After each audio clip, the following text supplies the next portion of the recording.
Welcome to my channel, The World of Science Fiction. Don't forget to like and subscribe to the channel.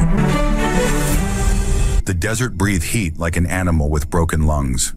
Aaron Hale moved carefully across the red dunes, each step sinking ankle-deep into sand that burned through the soles of his boots. The horizon stretched flat and merciless in every direction, empty except for the skeletal remains of mining towers that jutted from the earth like rusted bones. He'd been walking for 6 hours, following coordinates that led to nothing. Another dead prospecting claim, another wasted journey. Then he saw the glint, blue, metallic, half buried under a drift of crimson sand. Aaron approached slowly, pulling his scarf tighter against the wind. The shape was wrong for salvage, too organic, too curved. He knelt beside it, brushing sand away with his gloved hand. Skin, not metal. Skin the color of midnight glass, smooth and impossibly cold despite the heat radiating from the desert floor. His hand moved faster, clearing more sand, revealing an arm, a shoulder, and then fingers. A massive hand, easily twice the size of his own, each finger tipped with what looked like polished obsidian. The nails were cracked, some torn away completely, exposing dark tissue beneath. The hand twitched. Aaron jerked backward, his boot heel catching on a rock. He fell hard, palms scraping against hot sand, his heart hammering so violently he could feel it in his throat. The hand moved again, deliberate this time, fingers curling inward, grasping at nothing.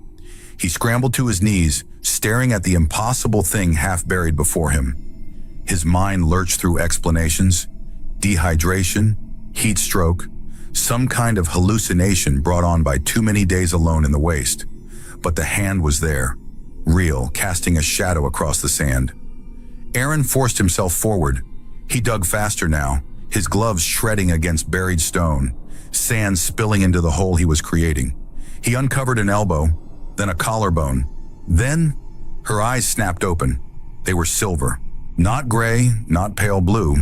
True metallic silver, with pupils that contracted to vertical slits like a predator catching light. She stared directly at him, her gaze so sharp and focused that Aaron felt it like a physical weight pressing against his chest. She was enormous. Even half buried, he could see she stood at least 12 feet tall, her body proportioned like a human's, but scaled upward, each muscle defined beneath skin that seemed to shimmer with an inner darkness. Her face was angular, beautiful in a way that felt dangerous, like staring at a cliff edge. Her lips moved, cracked, bleeding at the corners. No sound came out. Aaron fumbled for his canteen, uncapping it with shaking hands. "Don't move," he said, his voice hoarse from disuse. "I'll get you out." Her mouth opened wider. This time sound came. A hiss, low and guttural, vibrating through the sand beneath his knees. "Don't..." The words scraped out of her throat like glass on stone. "Don't come closer." Aaron paused, canteen raised halfway to her lips. Her silver eyes locked onto his, pupils dilating and contracting rapidly. She tried to lift herself, muscles tensing beneath her skin, but the sand held her like a grave.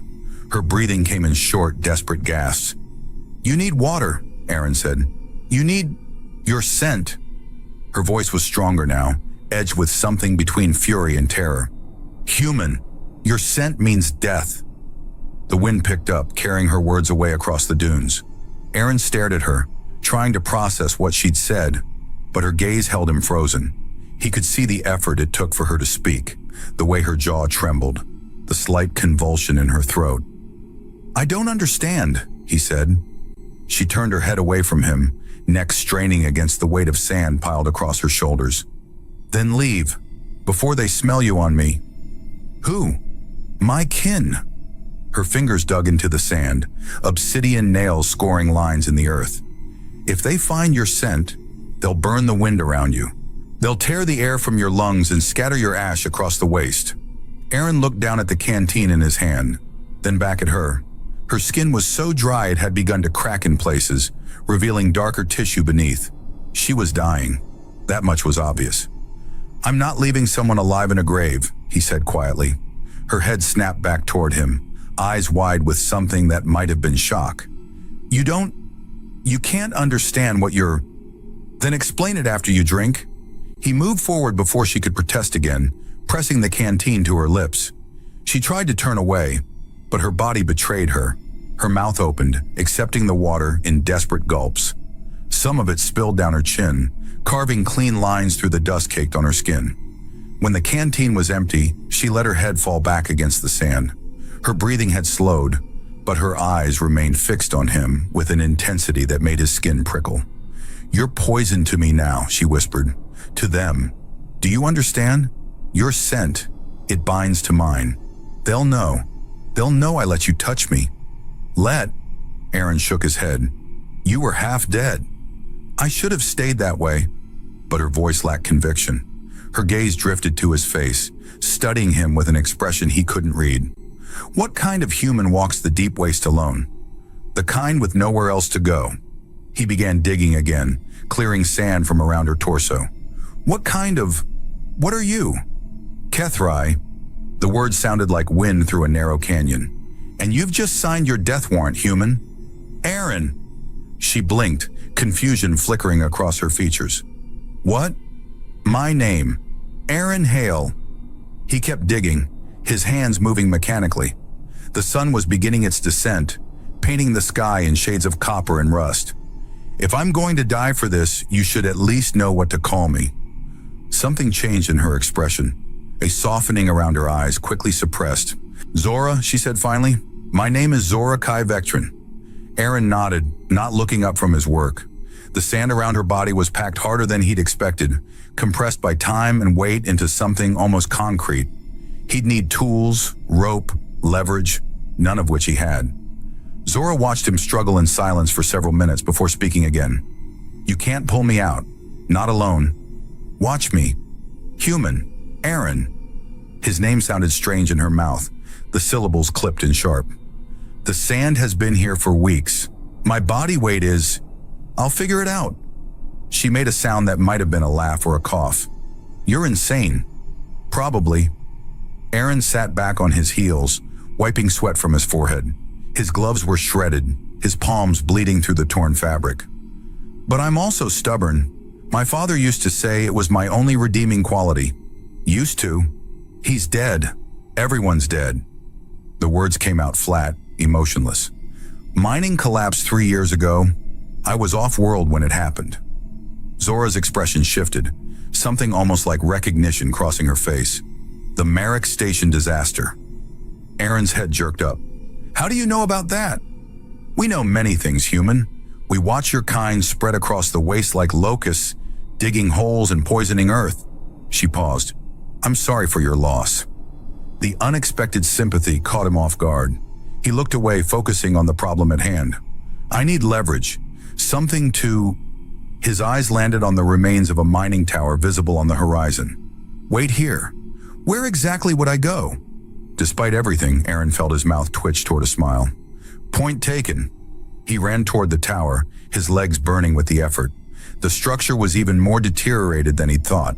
Most of the support cables had been stripped for salvage, leaving only the main support beam and a few cross braces. But there was rope. Old, frayed, probably unsafe, but rope nonetheless. Aaron cut down as much as he could carry, slinging it over his shoulders and around his waist. By the time he made it back to Zora, the sun had dropped below the horizon, and the temperature was already beginning to plummet. She watched him approach with those unsettling silver eyes. You came back. Said I would. He began fashioning a harness from the rope, testing each knot with sharp tugs. This is going to hurt. Everything hurts already. But she shifted slightly, trying to help as he looped rope under her arms and across her chest. Her skin was fever hot where he touched it, radiating heat that made his fingers feel numb. You're burning up, he said. Kethrai run hot. It's normal. She winced as he tightened a knot. For us.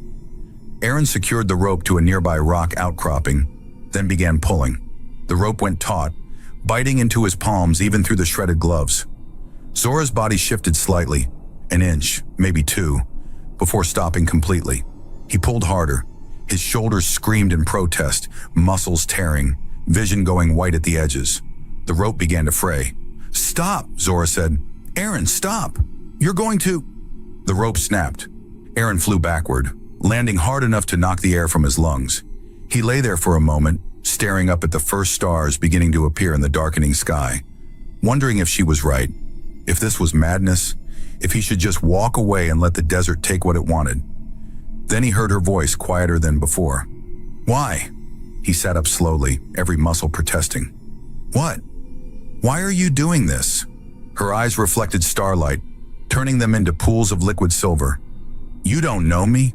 You owe me nothing. I warned you, told you exactly what helping me would cost. So why?" Aaron was quiet for a long time, listening to the wind whisper across the dunes. "Because 3 years ago, I was trapped under 500,000 tons of collapsed tunnel, and I screamed for help until my voice gave out. And no one came." He met her gaze. "I'm not that person. I won't be that person." Something broke in Zora's expression, a wall crumbling, revealing raw emotion beneath. She looked away quickly, but not before he saw the shine of moisture in her eyes. "I have tarps," Aaron said, standing on unsteady legs. "From my camp. I can cut them into strips, make a better harness. And there's water.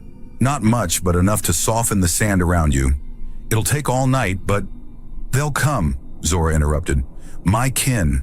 When the sun rises, they'll come looking for me. And if you're here, then we'd better work fast." He didn't wait for her to argue, already moving back toward where he'd left his camp gear several miles away. The desert at night was a different creature. Cold, treacherous, full of sounds that seemed to come from everywhere, and nowhere at once. Aaron moved quickly, his breath misting in the frigid air, his injured hands throbbing with every step. By the time he returned, Zora had managed to free one arm. She was using it to dig around her torso, her movements slow and exhausted, but determined. "I told you to wait," Aaron said, dropping his supplies beside her. "I'm not good at waiting." She paused in her digging, looking at him. "And you came back. Again."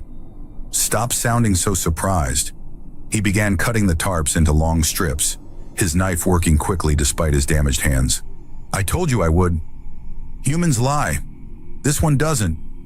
Zora made that sound again, half laugh, half cough, and returned to her digging. They worked in silence for a while, the only sounds their breathing and the scrape of obsidian nails against sand. Aaron poured water carefully around her buried lower half, watching the sand darken and soften. It wasn't much, but it was something.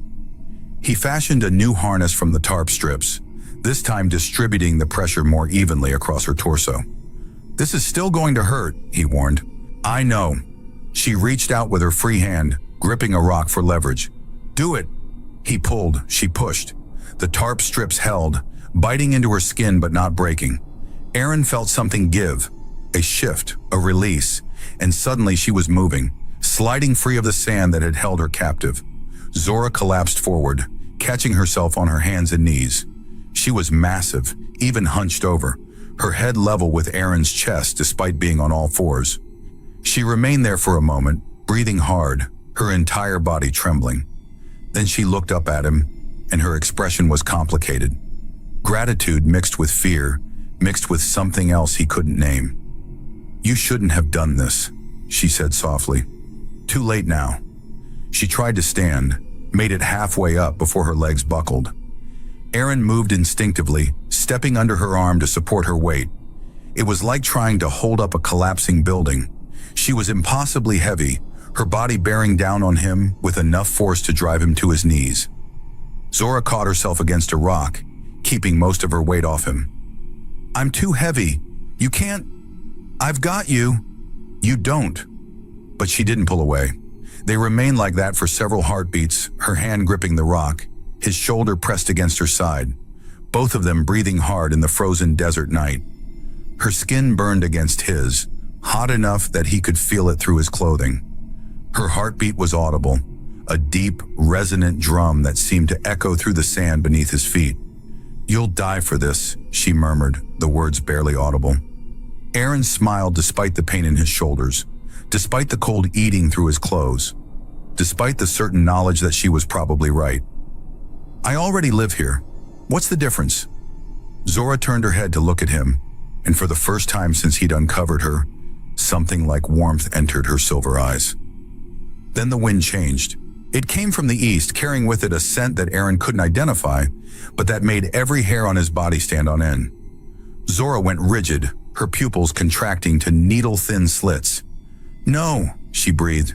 "No, no, no. What is it? They come." Her voice was flat with terror.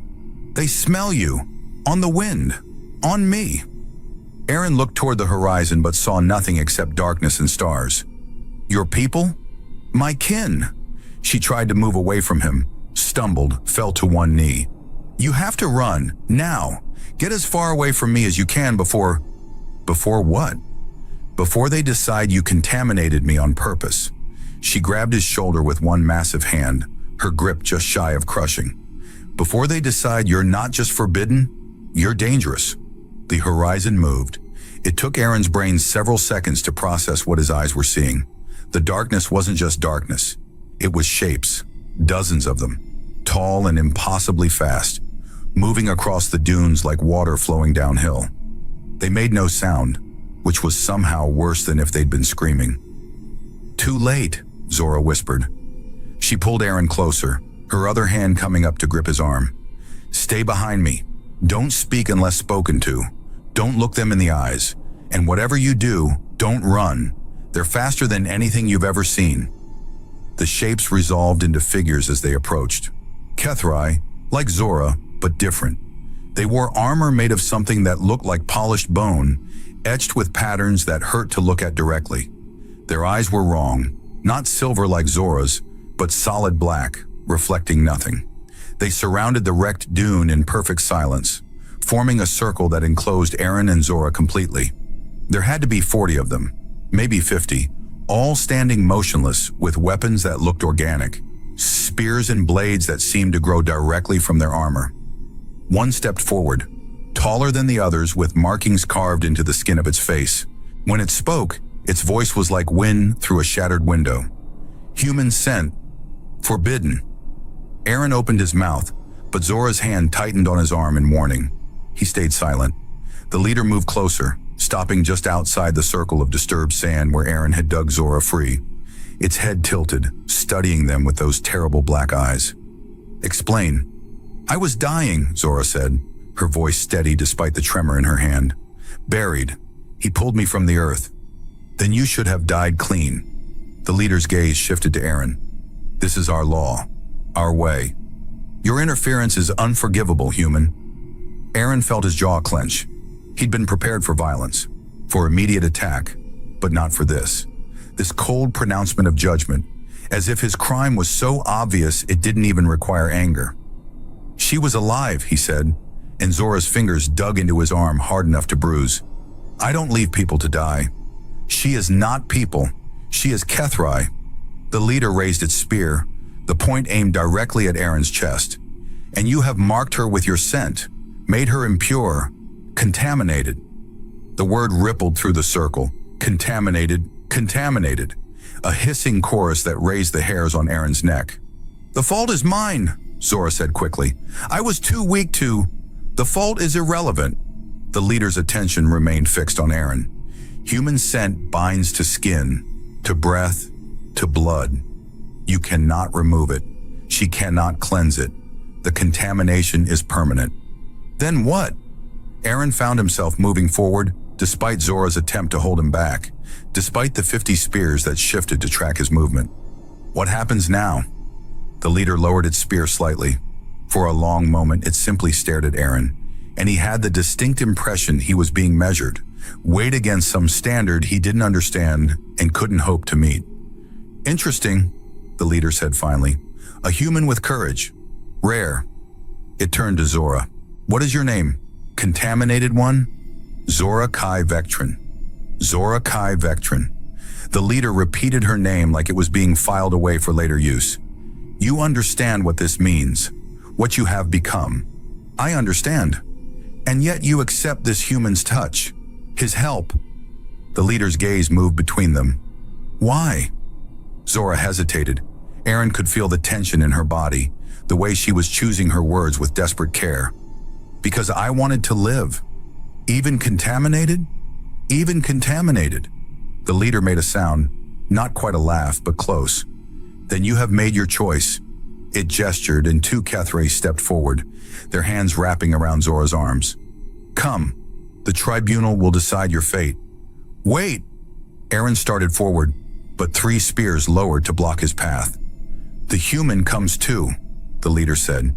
His scent is the evidence. His presence is required.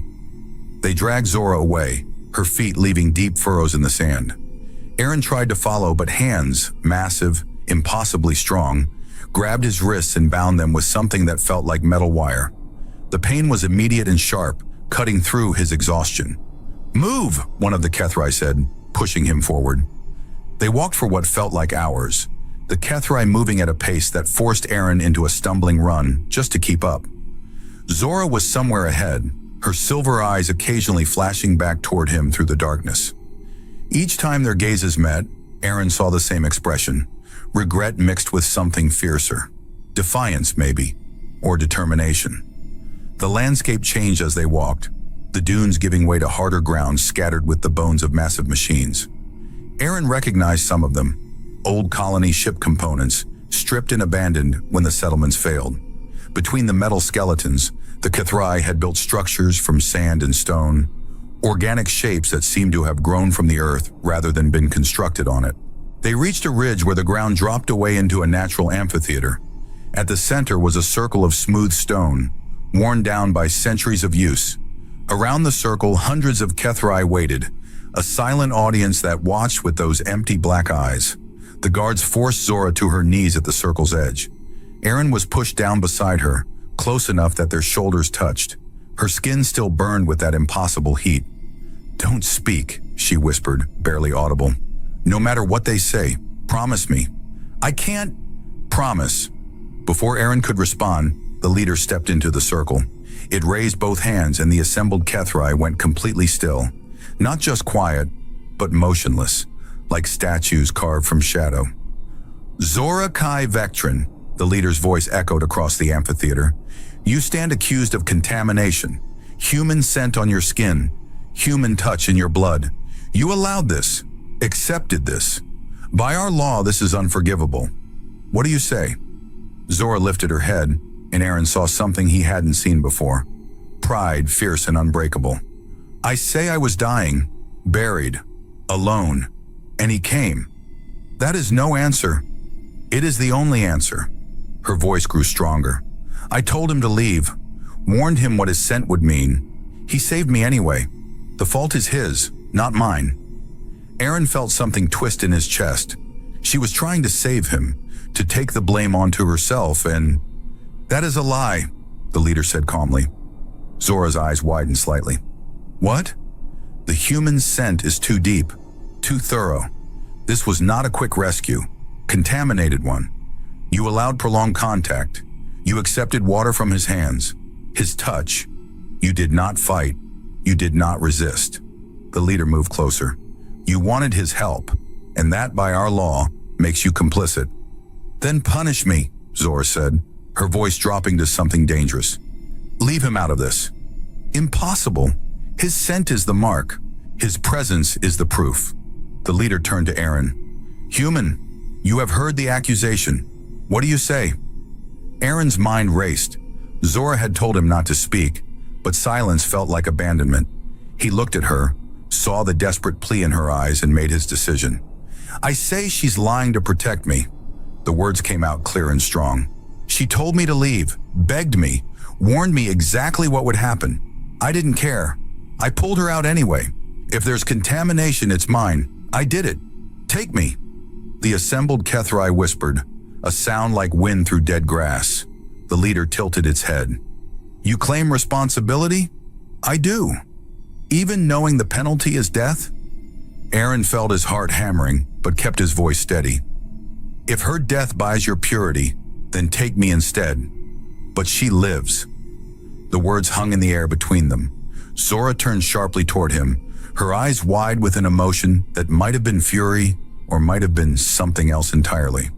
She looked like she'd never seen a creature lie for her before, or maybe like she'd never seen someone tell the truth that mattered.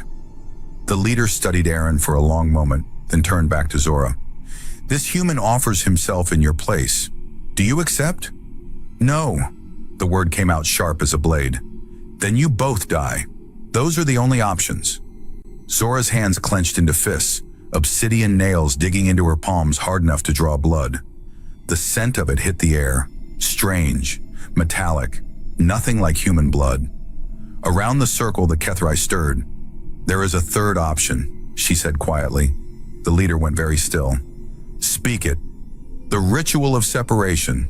If I can prove the contamination was temporary, that I can burn his scent from my skin, then by law I am clean. The ritual requires fire. I know. Not metaphorical fire, not ceremonial. True flame, true burning. The leader's voice dropped. Few survive it. I know that too. Aaron's stomach dropped. Wait, what are you? Aaron. Zora turned to him, and her expression stopped whatever he was about to say. I told you, your scent means death.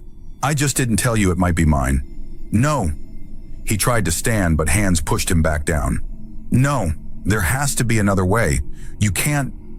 The ritual is her choice, the leader said. If she succeeds, she is clean. If she fails, she dies. But you, human, if she fails, you die too.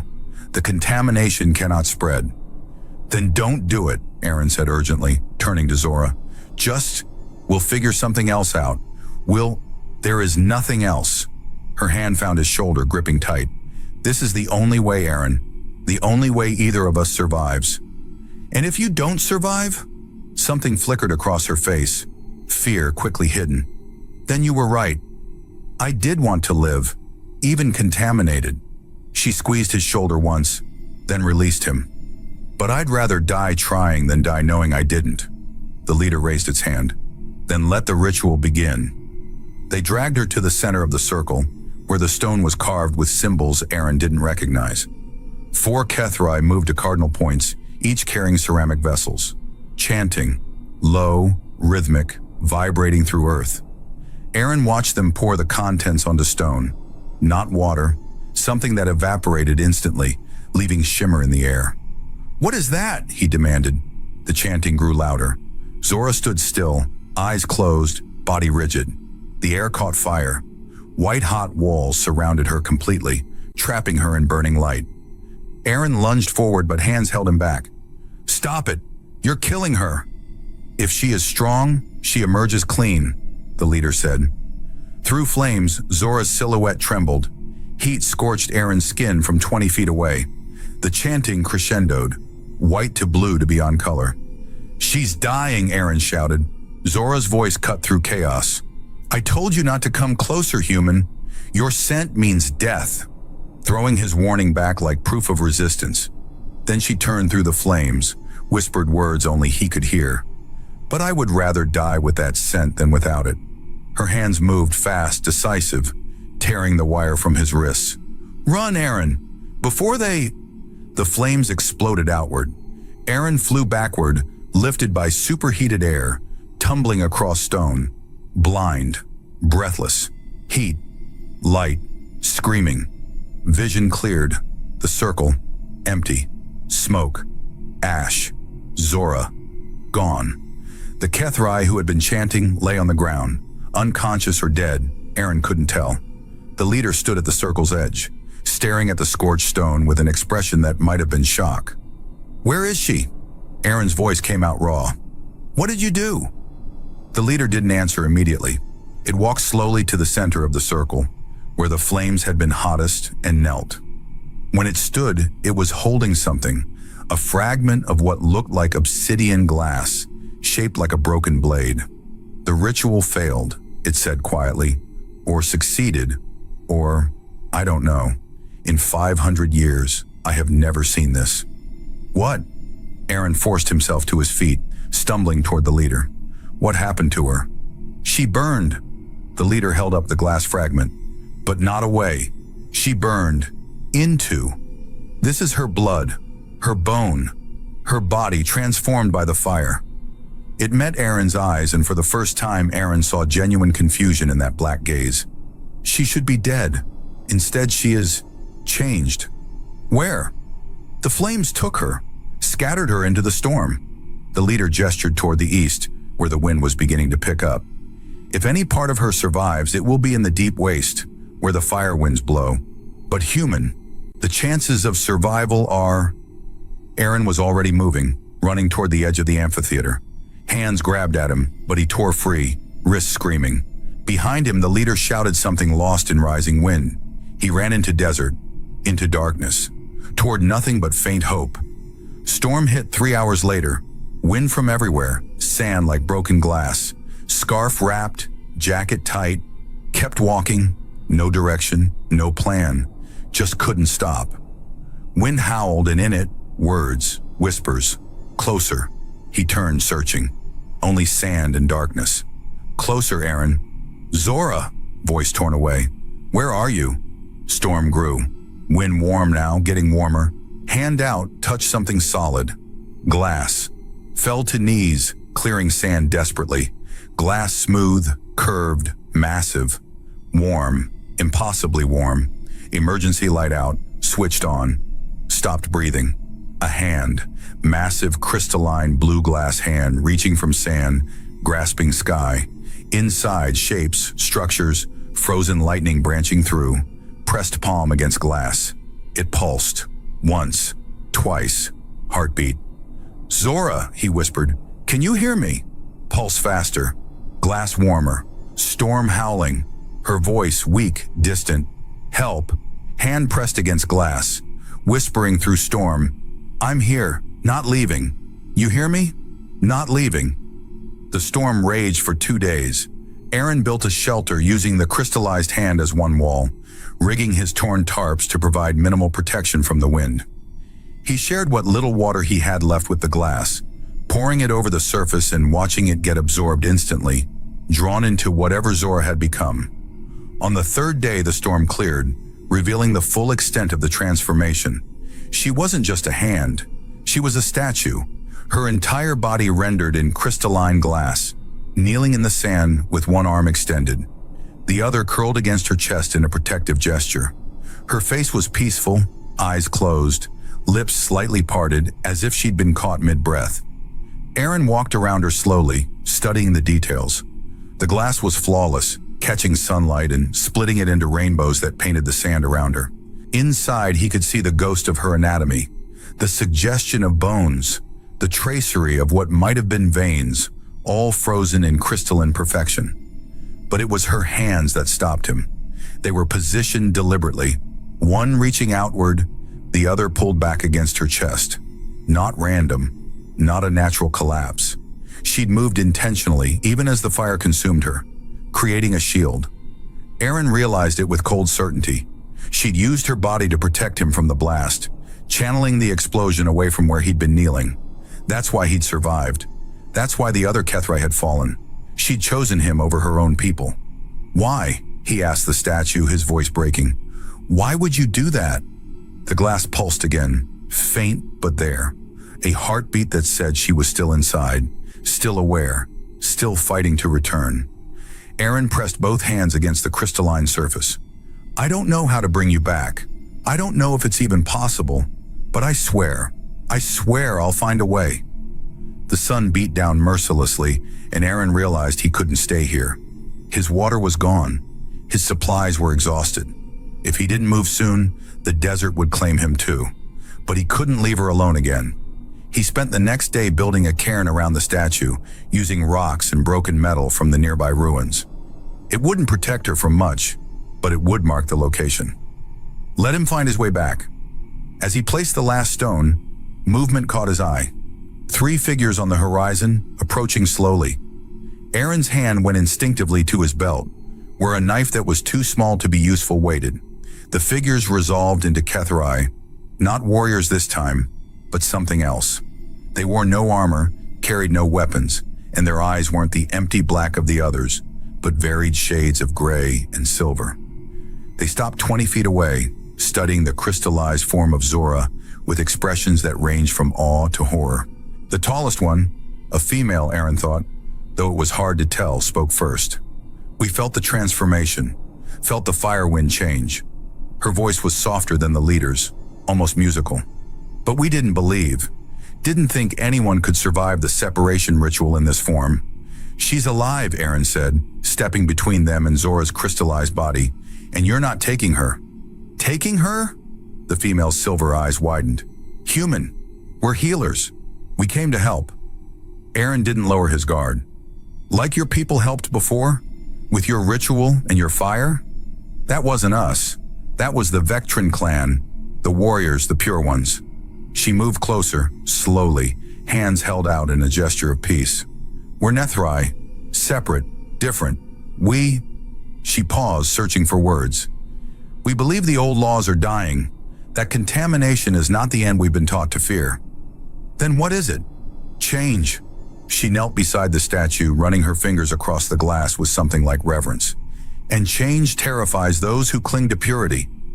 Aaron watched her carefully, trying to determine if this was another trap. Can you help her? I don't know. The healer's fingers found the spot where Aaron had been touching, where the pulse was strongest. The transformation is unprecedented. She's not dead, but she's not alive in any way we understand. She's between, suspended. For how long? Days, weeks, years, centuries. The healer met his eyes. Or forever, if we can't find a way to reverse it. The glass is her, human, her body, her blood, her consciousness, all crystallized by the ritual fire. To bring her back, we'd need to liquefy her again, return her to flesh. How? Heat that doesn't destroy, pressure that doesn't shatter, time possibly, or, she hesitated, or something that can reach her inside the crystal. Remind her what flesh feels like, what life feels like. You mean me? The healer's expression was complicated. Your scent is still here, still present in the crystal structure. I can smell it, taste it on the wind. The separation ritual failed because she wouldn't let go of it, wouldn't burn it away. That's why she transformed instead of dying. She held on to your scent so tightly that it became part of her new form. Aaron felt something twist in his chest. So I did this. I made her. No. The healer's voice was sharp. She chose this. She could have let go, could have burned clean and survived in her old form, but she didn't. She held on. A pause. The question is, why? Aaron had no answer. He turned back to the statue, to Zora's peaceful crystallized face, and felt the weight of everything she'd sacrificed pressing down on him. Can you teach me? He asked quietly.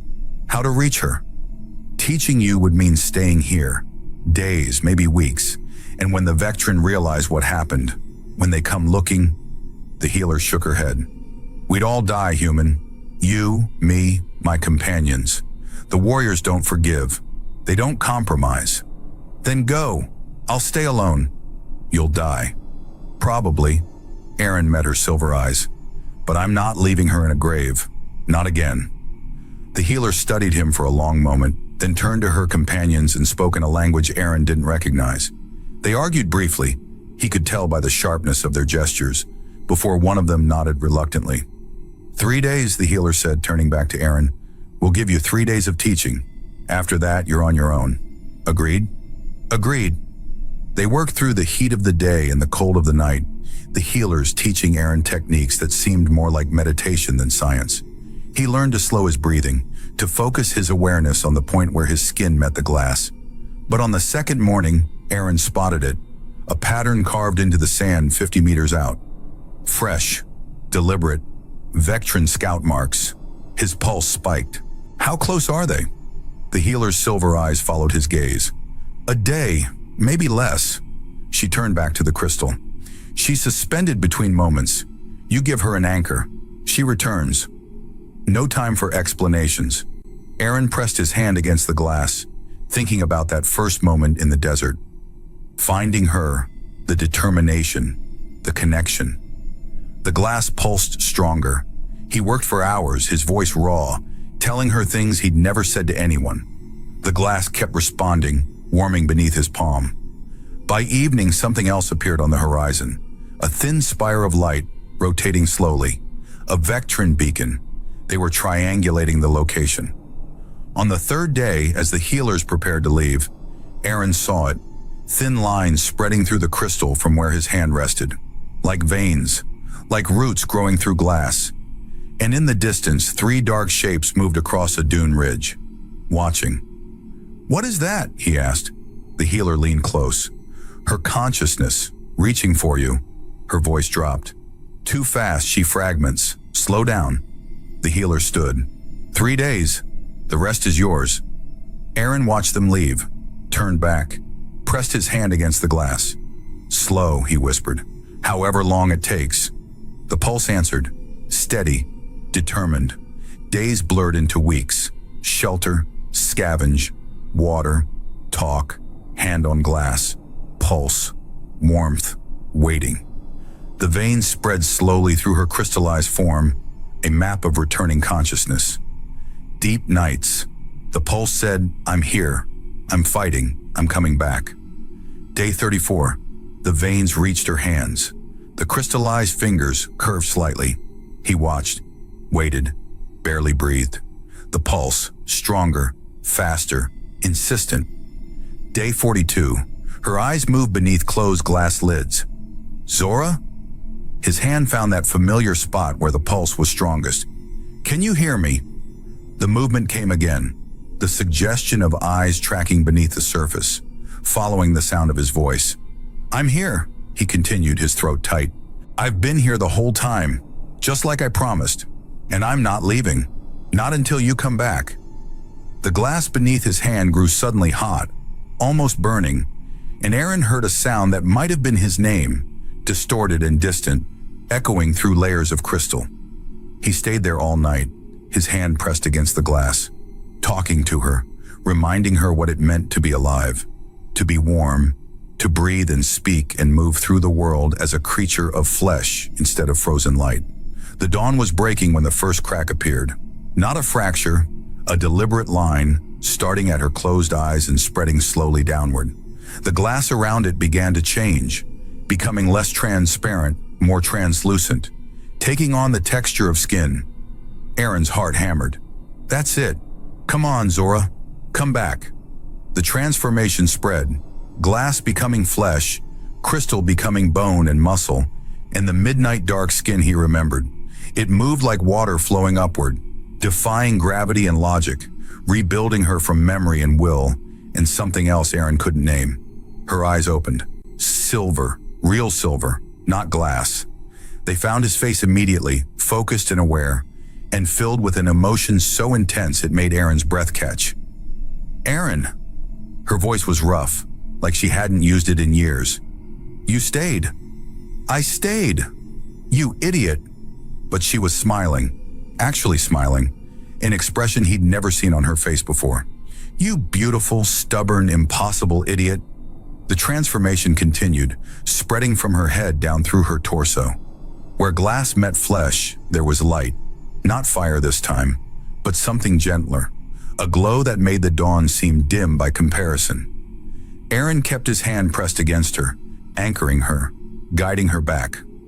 Almost there. Just a little more. Her hand, the one that had been reaching toward him, completed its transformation. Real fingers, warm and alive, reached out to cover his. The contact sent a shock through both of them. Zora gasped, her eyes going wide. The glow intensified, spreading faster now, racing down her arms and across her chest and into her legs. Then it was done. She knelt in the sand before him, fully flesh, fully alive, her hands still covering his. They stayed like that for a long moment, neither speaking, both breathing hard like they'd run for miles. Finally, Zora spoke, her voice barely a whisper. "How long?" "Almost 2 months." "You waited 2 months." "I told you I would." She made a sound that was half laugh, half sob. "Humans don't do that. Humans don't. They don't stay. They don't wait. They don't..." Her voice broke. "They don't risk everything for someone who warned them away. This one does." Aaron squeezed her hand gently. "This one's too stubborn to know better." Zora pulled him closer, not roughly but deliberately, until their foreheads touched. Her skin was still fever hot, her breath quick and sharp. "The ritual failed because of you, because I wouldn't let go of your scent. Do you understand what that means?" The healer explained. "No." Her silver eyes searched his face. You don't understand? I chose you over my people, over my purity, over everything my kind values and believes. I chose contamination. I chose human scent. I chose me, Aaron finished quietly. You. She closed her eyes and he saw moisture gathering at the corners. And I would do it again, 1,000 times, even knowing what it cost. The sun rose fully over the horizon, painting them both in shades of copper and gold. In the distance, Aaron could hear the wind picking up, the same wind that had brought the Vectran warriors before. They'll come again, Zora said, following his gaze. When they learn I survived, when they learn what I've become, then we'll be ready. Aaron. She pulled back slightly, studying him. You should run while you can.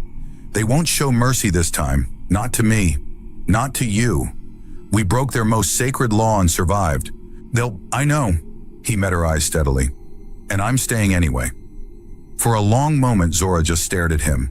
Then she did something he'd never expected. She started laughing. Real laughter, deep and genuine, that shook her entire body and brought tears streaming down her face. What's funny? Aaron asked, confused. You are. We are. This whole impossible situation. She wiped her eyes, still smiling. I tried to warn you. Told you your scent meant death.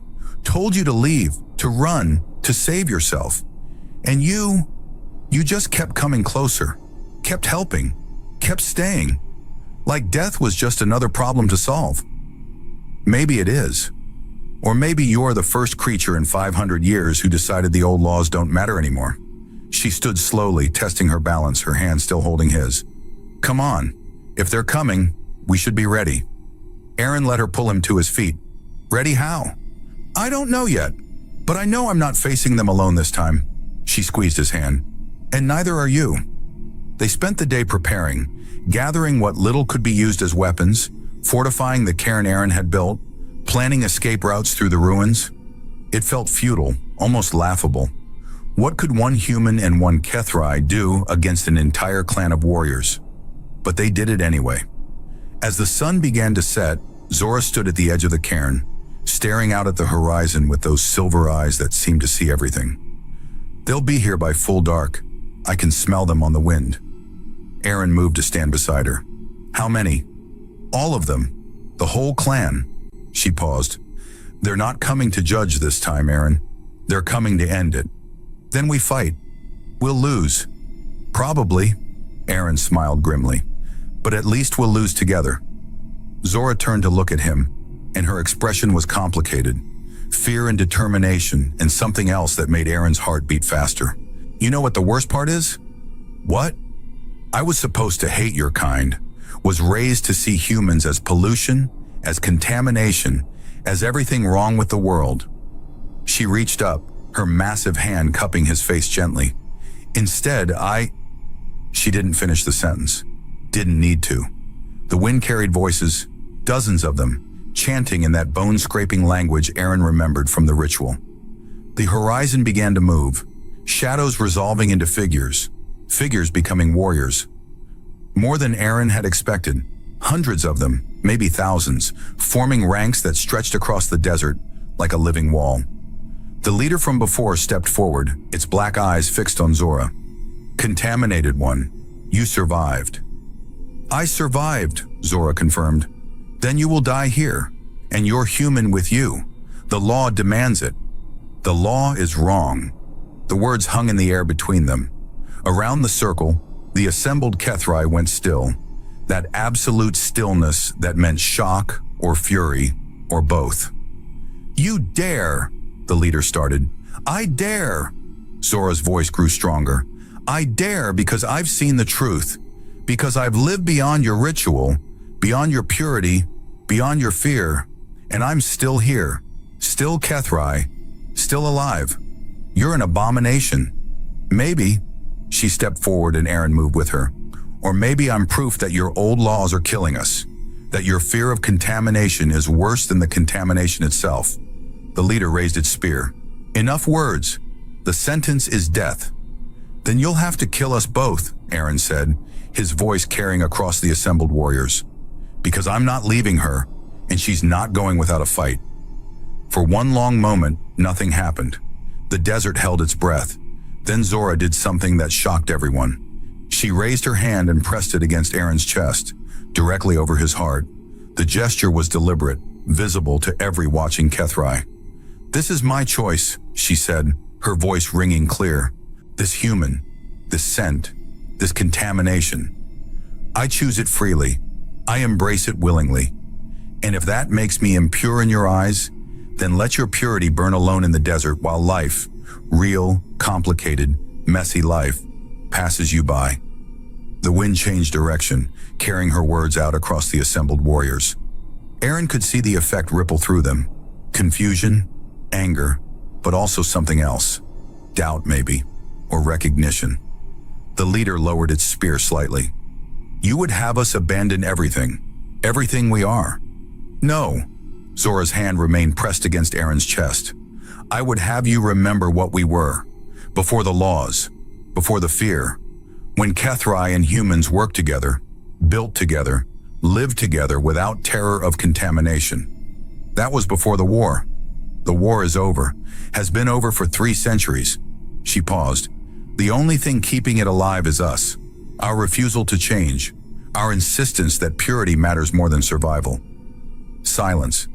Then from somewhere in the ranks, a voice, young, uncertain.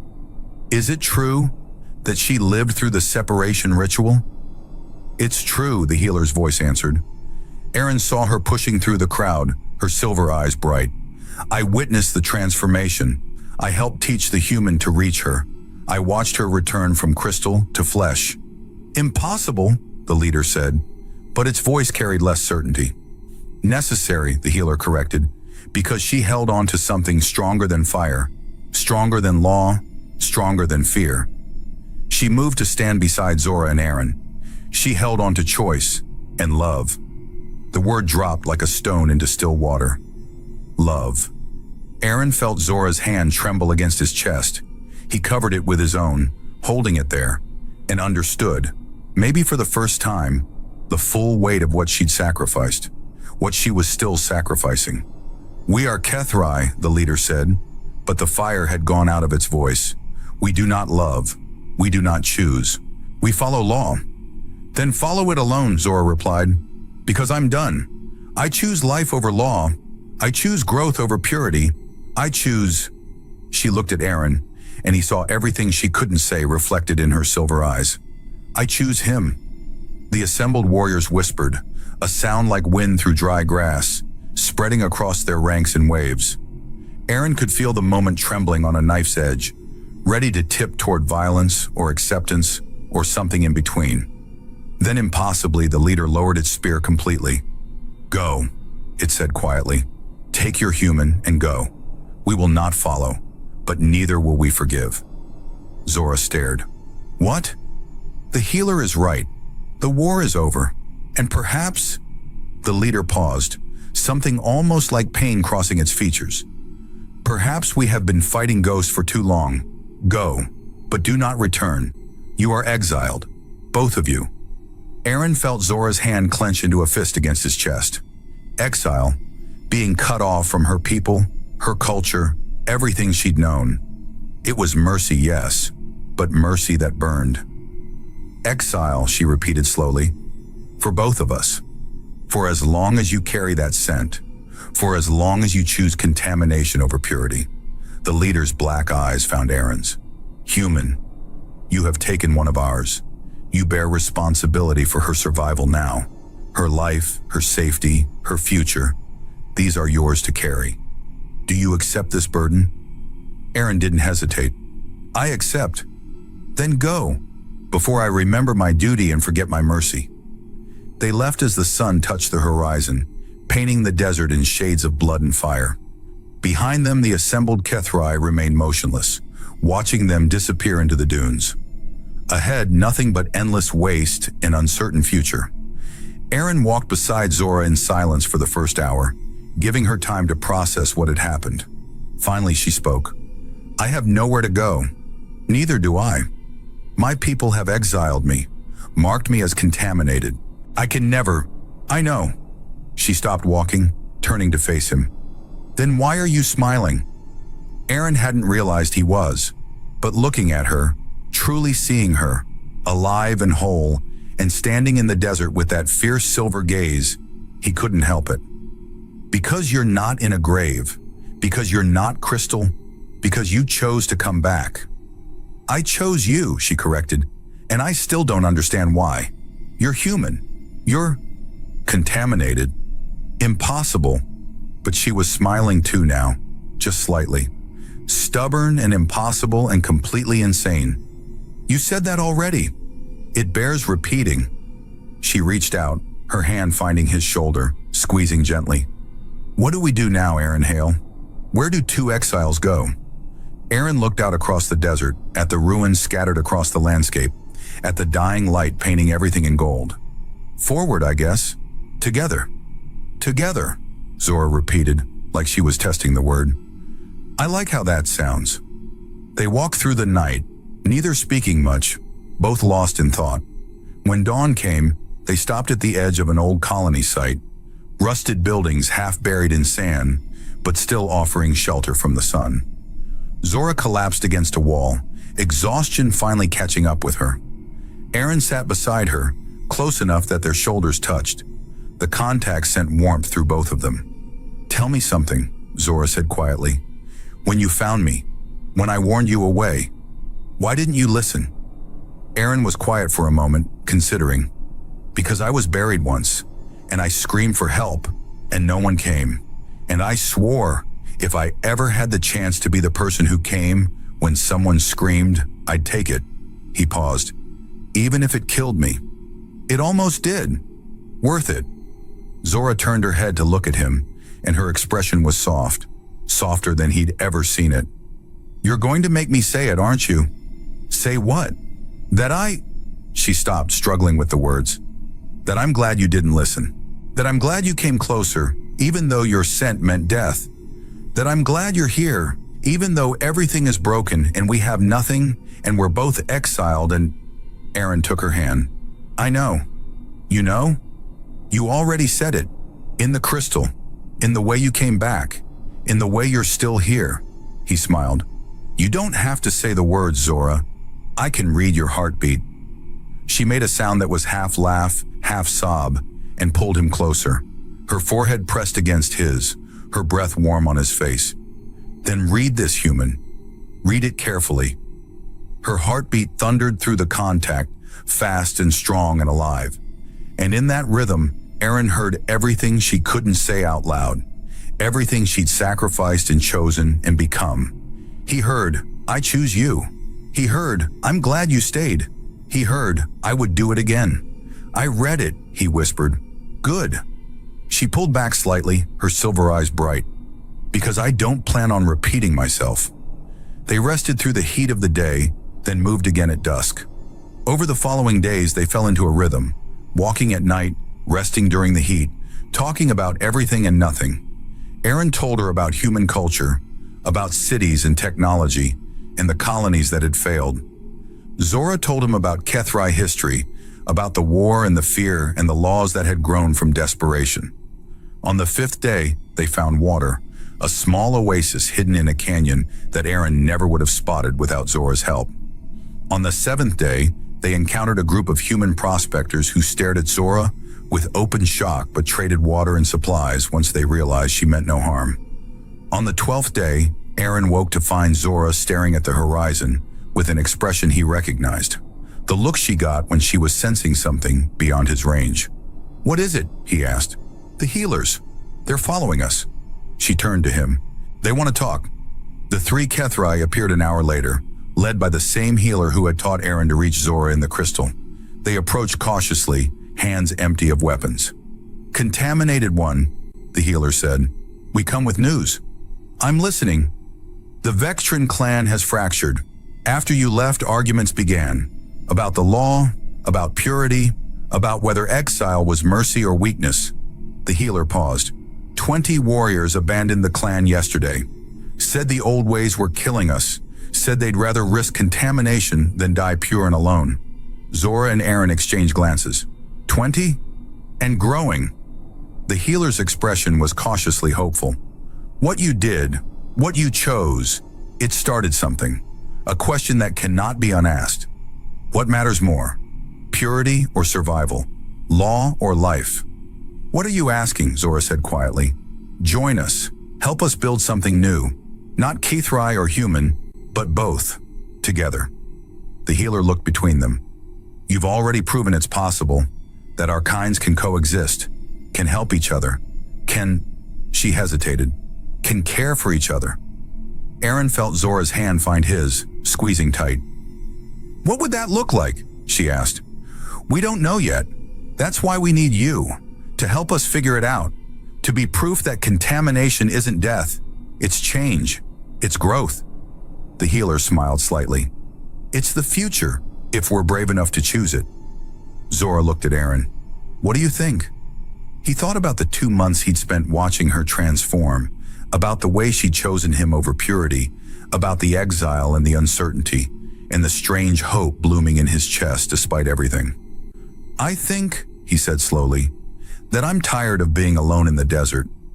I think maybe it's time to try building something instead of just surviving. Zora nodded. Then to the healer, we'll come, on one condition. Name it. No more laws about contamination, no more fear about scent. If we're building something new, we build it on choice, not obligation, not purity, not fear. Choice. The healer's smile widened. Agreed? They followed the healers to a canyon system 3 days' walk away, where the Kethrai who had abandoned the Vextran clan were already establishing a settlement. It was crude, rough, thrown together from salvage and hope. But it was something. More than something. It was a beginning. Over the following weeks, more Kethrai arrived. Some from the Vextran clan, some from other clans, all carrying stories of doubt and questions, and a growing belief that the old ways were dying. Humans came too, prospectors and wanderers and the desperate, drawn by rumors of a place where the two species could coexist. It wasn't easy. There were fights, misunderstandings, moments where everything nearly collapsed under the weight of centuries of fear and hatred. But slowly, carefully, they built something that resembled peace. Aaron found himself in an unexpected role. Translator, mediator, bridge between species. His time with Zora had taught him to read Kethrai body language, to understand the subtle cues that meant anger or fear or acceptance. He used that knowledge to prevent conflicts, to build understanding, to prove that cooperation was possible. And Zora became something neither human nor Kethrai, but something new. A symbol of choice over law, of change over stasis, of the future they were building together. 6 months after they'd been exiled, Aaron woke to find Zora standing at the edge of the settlement, staring out at the desert with that thoughtful expression he'd come to know well. What are you thinking? He asked, moving to stand beside her. She was quiet for a moment. Then, I'm thinking about that first day, when you found me buried in the sand, when I told you your scent meant death. I remember. I was right, you know. Your scent did mean death. She turned to look at him, her silver eyes catching the dawn light. Death of the old laws, death of fear, death of the person I was before you came closer. Do you regret it? No. The word came without hesitation. I regret nothing. Not the fire, not the exile, not the transformation. She took his hand, lacing their fingers together. Not you. Aaron squeezed her hand gently. You know what I think? What? I think you were wrong about one thing. Zora raised an eyebrow. Oh? Your scent doesn't mean death. He pulled her closer until they were standing together at the edge of their settlement, looking out at the desert that had tried to kill them both. It means memory. It means choice. It means proof that sometimes the best thing you can do is come closer, even when you're warned away. She smiled, that rare, genuine smile that transformed her entire face. That's very poetic, human. Aaron, she corrected, and the way she said his name made his heart skip. My Aaron. Below them, the settlement woke. Kethrai and humans moving through mourning, working together, building together, proving every day that old divisions didn't define their future. Not perfect, not easy, but real. Theirs. started with a single choice to come closer when warned away. Life over purity, hope over fear, each other over everything. Sun rose fully, painting them golden. Zora leaned down, forehead touching Aaron's, breath warm on his face. "Thank you," she whispered, "for not listening, for coming closer, for staying." "Always," Aaron replied. "I'll always come closer." Desert wind whispered across dunes, carrying the scent of two species learning to live as one. Aaron pressed his hand over Zora's heart, felt the steady pulse answer back, alive, strong, unafraid. She warned him his scent meant death. He made it mean memory instead.